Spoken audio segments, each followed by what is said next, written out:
Okay, let's go ahead and get started. My name is Jeff Waller. I'm the co-author, co-creator of the 7 Mindsets.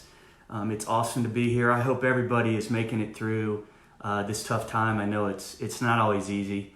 There's a lot of stuff going on. There's a lot of uncertainty. There's a lot of ambiguity, and it's tough. And I want to start this session off with a question for you.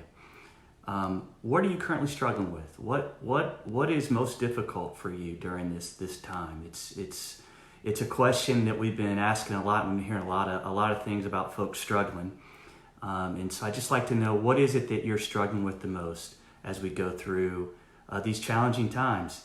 I want to go over what I talked about last week. Last week we spent some time about how we defined happiness and how we could all do things that would allow us to be happier, not just through this period, but as we move on into hopefully a new and a better world together. And in addition to the fact that one thing obviously that is great for happiness is just to be around people you care about. There's probably nothing more important to that. But as far as what we can actually do to allow ourselves to be happier, we had gotten a definition from the University of Pennsylvania, which we thought was very elegant.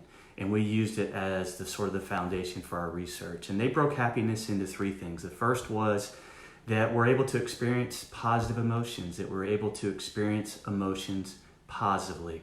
And that means that people are happy, they experience more joy, they experience more gratitude and love, but they also experience emotions positively. And so when things are sad or when they're frustrated, they don't suppress or bury those. They experience those emotions in a healthy way so they can resolve them and they can move on in a productive manner. So that's the first thing that allows people to be happy. The second is that we attain authentic accomplishment. That at the end of the day, at the end of our life, we look back on what we've done and we feel good about it. We feel good that we're parenting our kids and we're doing things to help inspire them to become better people. We feel great that we're a good husband or that we're involved in our community. We feel good about the work that we do and the impact that we're having. But it's really important that we connect what we do with our life to something that's important to us, because we want to go to bed every night feeling good about what we do, and that's a big part of being happy. The third part of being happy is to be fully engaged in life, to be doing things that we love to do, that consume us, that engage us fully, that capture our imagination. As I talked about last week in the book called Flow, that make time stand still. So the more time we can be doing things that engage us fully, the higher levels we'll perform, the greater levels of joy we'll find, and our ability to heal and overcome adversity gets heightened to the next level. So that's a little bit about last week. This week I want to talk about something I've been working on for many, many years. And I think it's something that a lot of us are working on. It's a muscle that we can all develop and make a little stronger, and that's self-compassion. And when this all got started, the first day we were homeschooling my own children about 3 weeks ago, I was on Facebook, and someone posted this color-coded chart, it was sort of a schedule they had created for their kids that day. And they woke up and did calisthenics to get their kids energized.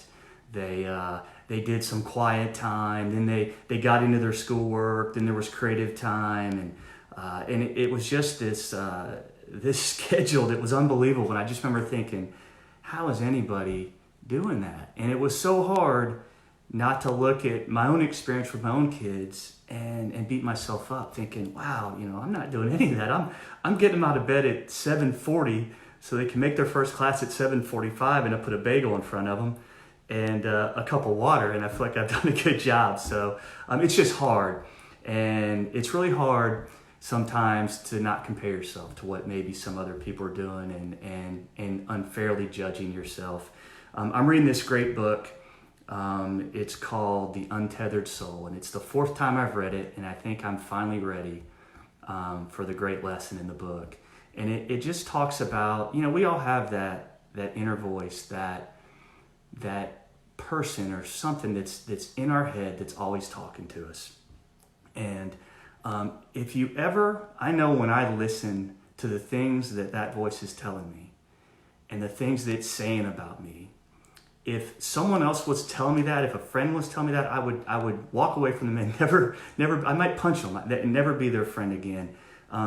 It's unbelievable how that inner voice can kind of beat us up and beat us down and compare ourselves to people and seek perfection that's not necessarily possible.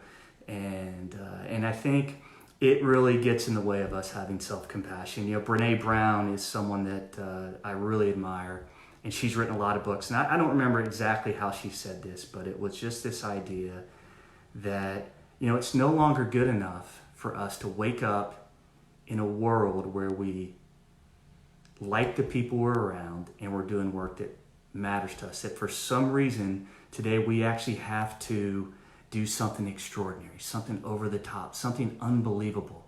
You know, we live in this reality TV show. We've just lost sight, right, of what it means to live a good life, and we need to get back to that. And that's really what I wanted to talk about today, because we've getting a lot of feedback from people who are struggling. And I just want you to know this. I want you to know that if you're a parent and you're struggling homeschooling your child, it's okay. You know, I tell myself that every day. I figure my sixth grader's getting about 25% of what she would get if she was at school. I figure my teenagers might be getting 50%. You know, I'm doing the best I can. They're doing the best they can. It's okay. It's okay that you're not thriving in this environment. You know, if you're struggling working from home, maybe you're not getting up as early, and you're not taking that shower and getting dressed and shaving or doing whatever. Maybe you're just not as productive. You're not getting as much done. That's okay. You know, there's just some days that you're not going to be as productive as others. And this is certainly a time when we're all juggling a lot of stuff, and it's all right. It's okay that you're not getting it all done. If you're a teacher and you feel guilty because you can't connect with one of your students and you know they're living in a difficult situation and you feel bad, it's okay. You know, it's okay. I know that you're doing your best, and your best is good enough. And you never know what effort, what connection, what, you know, little act that you do that's going to be the difference in that kid's life. And so it's okay that you feel guilty and that it's hard right now. It's okay if you're scared, if you're sad, if you're angry.